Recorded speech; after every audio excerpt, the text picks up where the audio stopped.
ആലപ്പുഴ ചേർത്തല സ്വദേശിനി ഐഷയെയും കൊന്നത് സെബാസ്റ്റ്യനാണ്. ഇക്കാര്യം പോലീസ് ഉറപ്പിക്കുമ്പോഴും എവിടെയാണ് മൃതദേഹം കുഴിച്ചിട്ടതെന്ന് കണ്ടെത്താനാകാത്തത് തിരിച്ചടിയായിരിക്കുന്നു. ഇതോടെ തെളിവുകൾ കണ്ടെത്താനുള്ള അന്വേഷണത്തിലാണ് ചേർത്തല പോലീസ്.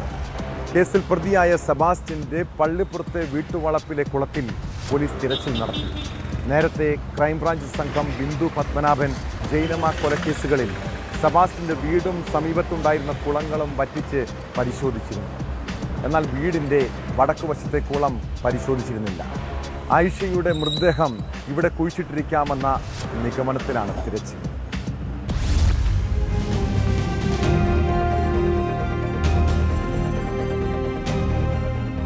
ഐഷ കൊലക്കേസിൽ അന്വേഷണം നടത്തുന്ന ചേർത്തല SHO ലൈസാദ് മുഹമ്മദിന്റെ നേതൃത്വത്തിലായിരുന്നു പരിശോധന.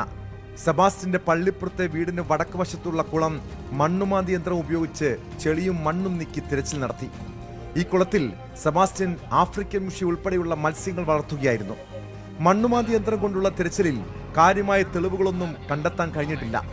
കുളത്തിൽ വളർത്തിയിരുന്ന മത്സ്യങ്ങൾ മൃതദേഹാവശിഷ്ടങ്ങൾ ഭക്ഷിച്ചിരിക്കാനുള്ള സാധ്യതയും അന്വേഷണ സംഘം തള്ളുന്നില്ല. അതിനാകാം മനുഷ്യമാംസം ഉൾപ്പെടെ കഴിക്കുന്ന ആഫ്രിക്കൻ മുഷിയെ സെബാസ്റ്റ്യൻ വളർത്തിയെന്നതിലും സംശയമുണ്ട്.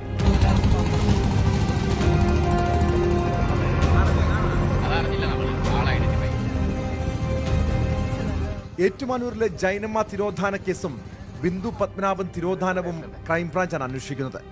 ഐഷയുടെ തിരോധാനം ചേർത്തല പോലീസും അന്വേഷിച്ചു വരികയാണ്.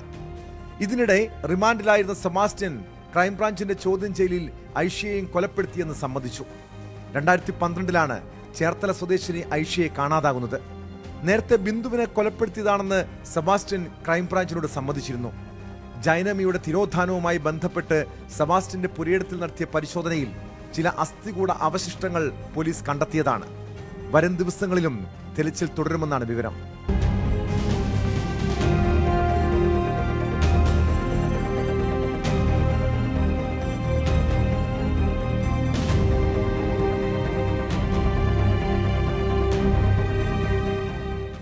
ന്യൂസ് 18 ആലപ്പുഴ.